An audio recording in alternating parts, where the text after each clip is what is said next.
Welcome back to the It's Bigger Than Me podcast. I'm your host, Molly Trotter Gomez. You guys are going to get a good kick, a hoot, a holler, all the things with my guest today, Rob Patz. This guy is so hilarious. I mean, we literally just spent 20 minutes talking about everything around the sun. And I'm like, Rob, I apologize. We probably should have just hit record because all that stuff was really great too.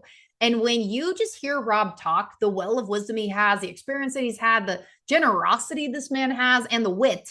We cannot forget the wit. This guy is so witty. It's hilarious. He's gonna make you laugh. You're gonna fall in love. You're gonna be like, Rob, I need to be in your sphere. I need to do whatever it is that you're doing. But ultimately, I know today you have a really big heart and passion to help people. And not only everybody loves to work hard, right? Like they want to work hard, they want to drive after it. And you have some good stories of how you've worked really hard, long hours, but it's more so working in faith and allowing God to come into that mix and how that's completely transformed your life. So I'm excited for us to dive into that. But before we do, for the people at home that don't know who you are, because they heard how I described you, which is all true, tell the people at home a little bit about your background and who you are, please. Well, thank you so much. And I was wondering if you said I was wit, I was wondering how much wit. Am I half wit or am I full wit? Oh, Ooh. just things You to know, think about. I'm gonna go with the either Half wit, 3/4 or full. Let's go with the full full. wit. Half It and is great to be here with you, Molly. Thank you so much for having me on. A little about me. Man, I'm a pastor's kid. Grew up in a pastor's home. Grew up in an overachieving family, which I'm thankful for.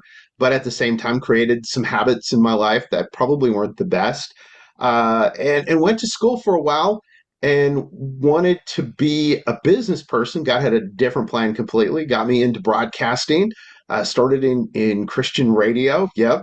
And had to go tell my parents I was quitting school, which was about as popular as telling them I had a bad disease or something. They were just not happy with where it was going. And I remember taking my mom and dad out to this very fancy dinner. They knew, of course, by this point in my life that I was setting them up for something. And I told my mom and dad, I said, I've got an opportunity to work full time in radio and I'm quitting school. And my dad looked at me, and this is a man who at that point had two master's degree and was working on his doctorate. And he looked at me and said, no. And I said, yeah, that's what I'm going to do. I'm going to accept this job and I'm going to work in broadcasting. And I told him because I said he was such a good example. My dad was a pastor and was on Christian radio across the country and doing television also. And I said, it's because of you. Well, that didn't go over well either. And so I talked them into it, but the deal was I had to pay for school when I went back, which I did. And got a great opportunity to work in broadcasting. And of course, Molly can tell you, you work 24 hours a day and get paid for two. that's right. And that's about it. When I was 25 years old, I went to my mom's CPA and he said, so when are you going to get a real job? And he said, there are people that are working, part time, making more money than you are. And I said, what? And he said, yeah, this is terrible. And here I thought, because I was in broadcasting and getting to do all this fun stuff, that I was making good money, which I wasn't. And so God opened up a really neat door for me, and I started mentoring and helping people get into broadcasting and get into doing a daily show or a weekly show. And we grew our company from that. It's 25 years, and it's crazy to think it's been that long. But I love the fact that you talked about the work-life balance. I never had that. I didn't have a work-life balance. Media does that to you. You work all the time. You're working Saturdays and Sundays. Hey, I need you to work 12 hours on Saturday. Mm. Awesome. I will do that. Or I need you to drive 4 hours to do a stand up in the middle of a cornfield in Eastern Washington. Not saying anybody here in this group did that, but I'm guessing it was me because I dug shafts of corn out of my shoe for about a week afterwards. But those kinds of things, I loved it, and I had a passion for what it was that I was doing. Unfortunately, I also had the realism that I needed to make a living doing something. But what happened was I got so excited about this new career that God was moving me into that I just dove in head first. And like everything I did, I worked 18 hours a day all the time. Loved it, burnt the candle at both ends. I used to joke that not only did I burn the candle at both ends, but I cut the candle in half so I could light those two other sides and keep it going. Flames. Come Um, on. Four flames. Four Flames because it's better. And really, really didn't for a long time. And I'm going to be the first to admit this. And so if you're listening to this or watching this, and you're younger than I am, don't do what I did. I mean, this is a tale of what you shouldn't do. You should enjoy your life because you're going to look back at some point and go, I worked all those hours and what and money's great. I'm not going to tell you one of my favorite verses is John 10:10. So I love that verse. But at the same time, there's a realistic point that you have to get to where you say there has to be a life balance. And for me, that came in a neat story and a story for probably another time. I waited till later in life to get married.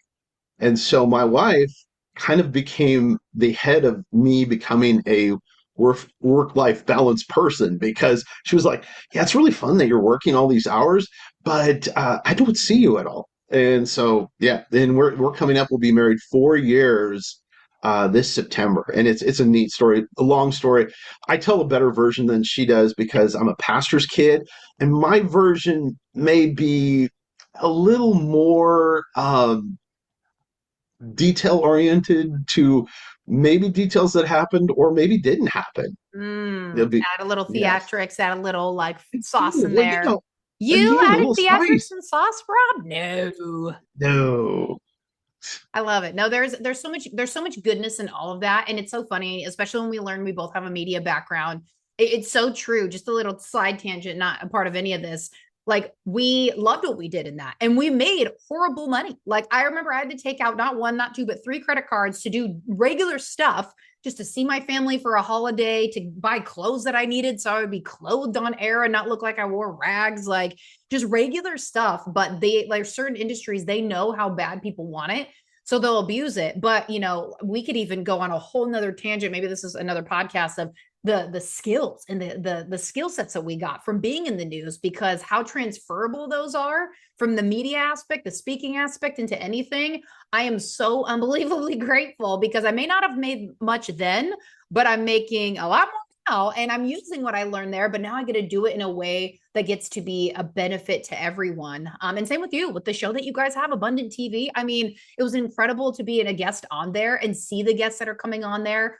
Knowing that just you and your team and Jason, like everybody that's involved with that, it's a passion for you to be able to have new voices or voices that just need to be elevated and heard because you know how to do that, right? Not everybody knows how to put all that together and successfully, I might add, but you do. Side note, back to your wife saying, I never see you. Let's talk about that for a second, because you were sharing earlier, you used to work like what, 18 hours a day, and then you went down to Hours a 14, day. down to 10. Like, how did you make that transition? Because some people on here might be listening being like, that's crazy. And others are like, yeah, I got to wave my white flag too. Like I'm in the same boat. Like, how do you do that? Like to make that shift? That's tough too because I think it's a personality thing. I Mm. think people that are and I will tell people now I'm a workaholic. I am. I love work because like you talked about the media side, I loved that. I mean, there wasn't a day that I went in that I didn't go, oh, this is gonna be exciting. This is a new story we're working on or whatever it was we were doing. I loved that. And the same thing, that same passion started when I started in my business. But I think the thing you have to realize in life, and it's hard for some people, is it'll still be there tomorrow. And I still have a hard time with that because I'm a checklist person. And I'm not like those hip, cool people. And people make fun of me, but I still write like stuff on a piece of paper because I like making a checklist. Yes. Well, I have all kinds of stuff and I'm too far away to reach it, but I still have a day planner, a Me real too. day planner. And people mock my day planner. I'm like, hey, listen, I don't forget stuff. And it's because also you can write down in your notes in there, hey, listen, this happened. And it's so much harder to do that on a phone or on your computer. But I would say you have to learn that it's still going to be there. And if you really have faith that God has you where you are, He's going to take care of you. There's no door that you can't go through tomorrow just as much as today, and there's no door that he's going to close that you can force open. And I Mm. think that was the hardest thing for me to learn. And it's been the hardest thing because, see, I'm ultra competitive. And I'm guessing that Molly is ultra competitive because just, and I'll tell you why. I think everybody in broadcasting is. I swear, we all look at ratings. We look at everything. We're like, I could have done that better. I still do that. And don't, no shade on anybody that works on Fox because I love the folks over there. But I'll go, man, that they missed that. That was, ooh. I'm like, oh, could have done that better. Why? Half the time you're wondering, are they reading text messages from friends while they're reading? And you're like, I Yes. think they lost the moment. But I think part of it is that I'm very competitive. I want to win at everything, and God has had to kind of say, you know what? I've got your path. I've got what I'm doing for you because I've always looked. I compare everybody at every level you get to. And so if you're starting out right now, you're going to, and it's healthy to a certain extent to say, hey, listen, I want to get to this point. I want to get to this point. But I'm going to tell you something that I didn't learn until this year. So I'm old now, and it took me this long to learn it. Is God's got your plan, and your plan in your time is going to be different than you know, Sarah Smith or, whoever it is. He has a different plan for you. So enjoy the moments you're in and take the time. I think the biggest thing that I feel sad about because I can tell stories about places I've been doing television and stuff, and I didn't enjoy the times there. I was talking with somebody recently, and we did a stand up at the top of the Sears Tower, which is not called the Sears Tower anymore, but whatever. But we were doing, and I don't remember any of that. And I was interviewing kart racers, for Indy car racers. And I don't remember any of that. I don't really didn't take the time to really soak in the moment. And I think God wants us to. He wants us to live in the present and not worry about the future, not worry about the past. The Bible talks about that. And I think that was my biggest struggle until this year. And I think part of that I lost my mom this past October. I'm an only child, which is probably why I'm such a shy person and have had to deal with that is because, I was the only child. My mom and dad, I think it was 10 days, plopped me on top of the pulpit and went, here he is, love him big because he's adorable. And I've used that line all the rest of my life. I'm adorable, so you should love me. But I think we need to take the time to really, and with mom, there were days there's times where I was gone for like 30, 45 days. I would call her and we'd talk every day, but it wasn't the same. And I missed that part of her life. And I've never been blessed to have children, but I would say if you're a guy or a girl starting a business now, make sure you carve time out for your kids. Make sure your children are important. Make sure your parents or your close friends are important. Um, and I think the interesting thing about it is you grow, and Molly will probably tell you the same thing. As you grow, your circle kind of gets smaller, so your family becomes even more important to you. And invest in them. I think how cool that is that God gives us the ability to invest in our family and in close friends. I believe in that. We talked a little about that before. I am so into building relationships and building friendships. And if I invest in you, I'm going to invest in you wholeheartedly and hard. I'm going to be like, you're my new best friend, and that's kind of where I am. And so that was a 10-minute answer to a 1-minute question. And I know that in television, but I did. And I wandered through the wilderness, kind of like the Israelites, but we got there at the end. You know what? I love it. Like you had, not only did you wander, but then you ended up making it full circle. So you went off and you went off and you went off, but you closed the loop. Don't worry.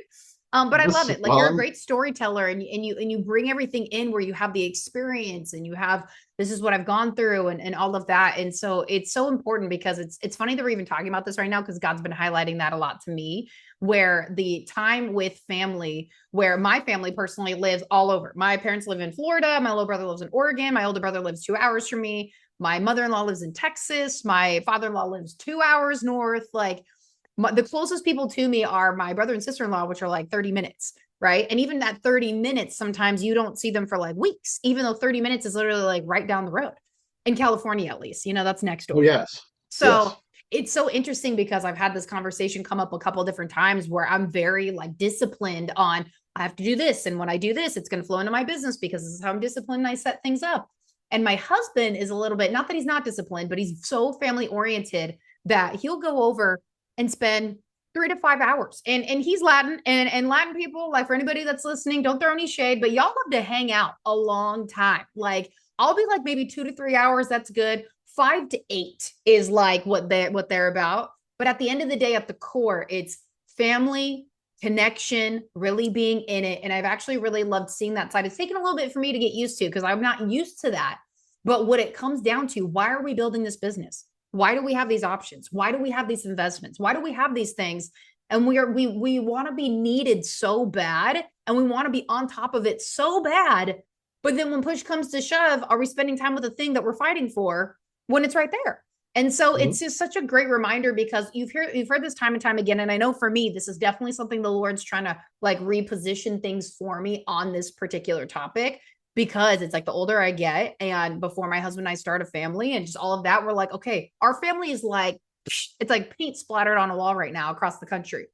How can we either get people closer to each other, make more time to go visit one another, however it's going to work? Because I can't expect everybody to like move where we are, or we're going to come move to you. But I love that you mentioned that, because at the end of the day, like when you don't have any time left and you have the shoulda, coulda, wouldas, it's like you could have made time. We should have made time, and we beat ourselves up for all the things that we didn't do. But you're giving us such a gift right now, Rob, of you do have something you can do with it, even if it's a phone call.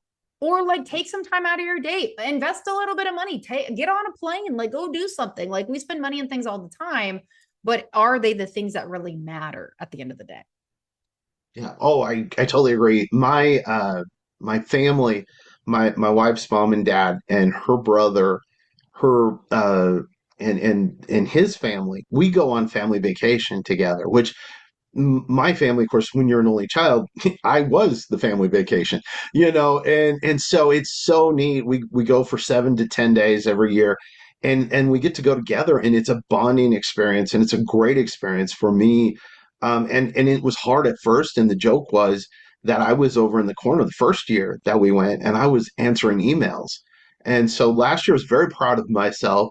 I didn't do as much. I won't say I didn't, because they're going to listen to this and then write to you and say that was a lie. There was at least 2 hours every day he was on during Hey, vacation but on sometimes you can't turn it all the way off. So like a little oh, bit, it can't. give and take here. Come on, see the wins, see the Yes, wins. exactly. I like the wins, and that's what it's all about. But I think that I love what you're doing. And I think partially for somebody that's contemplating either starting a business or maybe, and I really thought of this while you were talking. There's somebody probably out there right now who's thinking about giving up. That they had this dream of doing something, and maybe in their mind it hasn't been successful yet. And I'll tell you this, there's so many great stories, and I'm not going to go into them because they're long, but of people that gave up right before the breakthrough. And Yes. if you're the person right now and you believed in this at one time, this was your baby, this was your dream, whatever it is, no matter what kind of business it is, no matter what it is you do, it was your dream. Or maybe you work for somebody else, and you've been disappointed by how management has treated you or whatever, but this has been your dream job. Just know that God sees it, God knows, and God's timing. My dad used to say, God's timing is always right on time. It's never too early, it's never too late. It's always just right on time. And know that right now, whatever you're struggling with, God sees it. He knows. He knows your hurt, your feeling of maybe you feel like a failure. And trust me, and I'll tell you this, I'm gonna be very open, and I've really never talked about this on any show or podcast or anything. There are massive times where I've felt like a failure. I have watched my company basically disintegrate a few years ago. It was down to just me and two people, and I lost millions of dollars.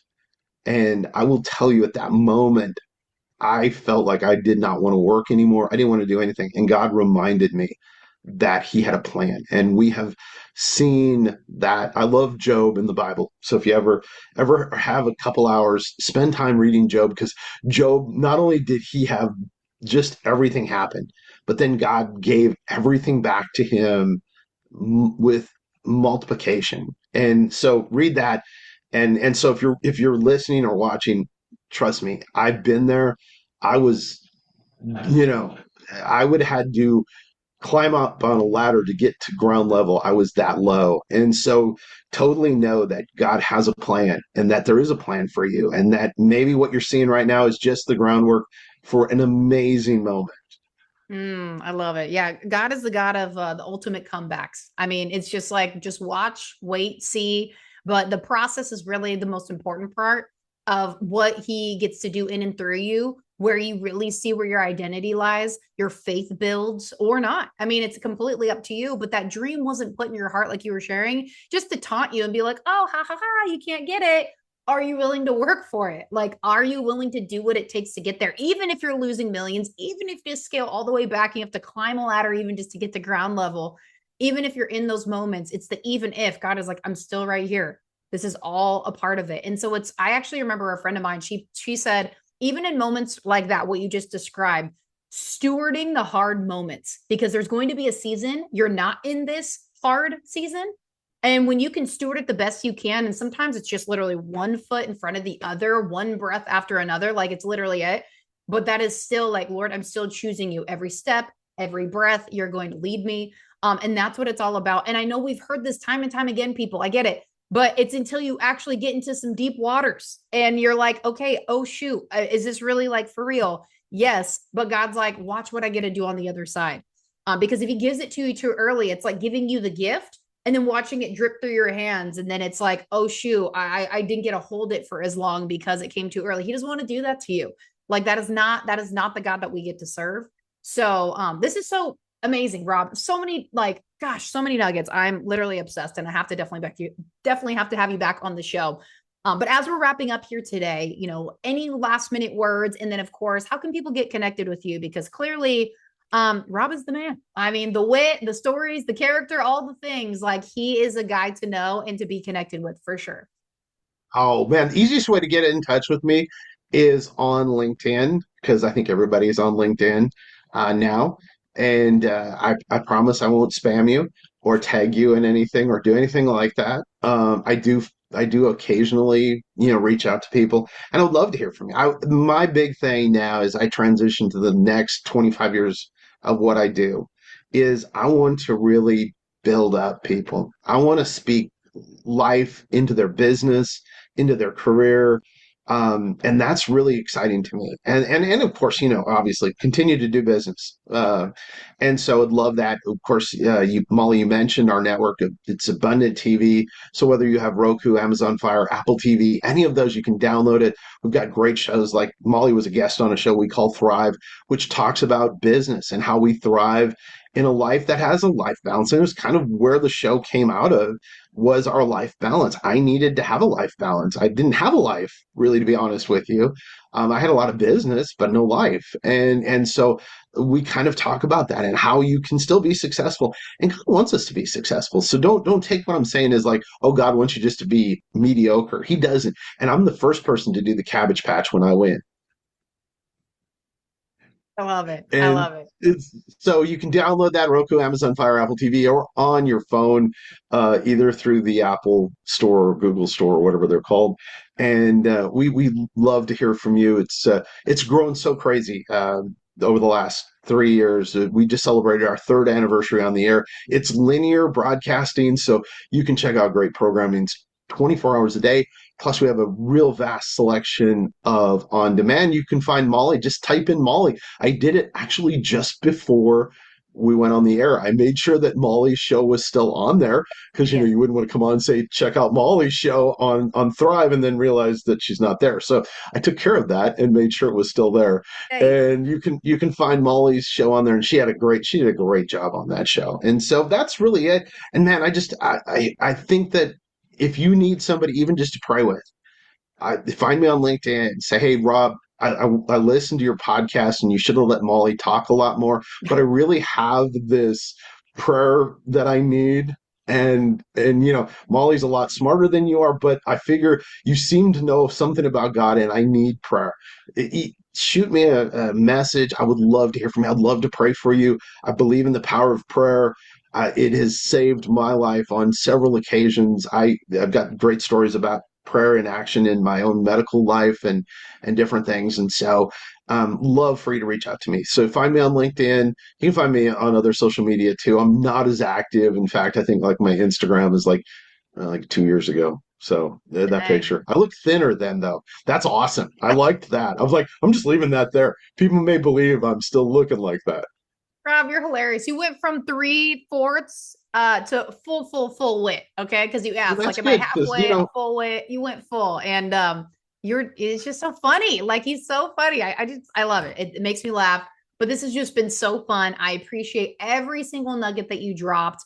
Go follow him. Go watch the TV, the series, the shows, the episodes are amazing. The guests are amazing. The banter between him and Jason is incredible. Like they're just real people. Like what you see is what you get. This isn't a facade. This isn't for the show. Like this is actually just like on or off, recording or not. This is actually who he is, which I love because the world loves to see that. They're like, I don't want to see this persona of who you are. I want to see like, who are you? Right. And if you can do that through and through, people are like, I'm in, I'm sold. Or no, you're not my people. But at least you get the choice because they're just who you are. But I'm pretty sure that all the people that are listening or watching are like, yes, I want to see more. So, Rob, thank you so much for coming on the show. It has been an absolute pleasure and so much fun today. Thanks, Molly. Thank you so much for taking the time to listen to this episode. It means the world to me that you would lean in, listen in, and be able to hear the value that's being shared on this show. Don't forget, if you love this episode, rate the show, leave me a review, be sure to share it with a friend, and don't forget to tag me on social media. I will definitely be giving you a shout out. Also, come say hi, drop in the DMs. I would love to be able to hear what stood out to you the most on the episode and if there's any topics that you would like to hear on the show. We'll see you next time.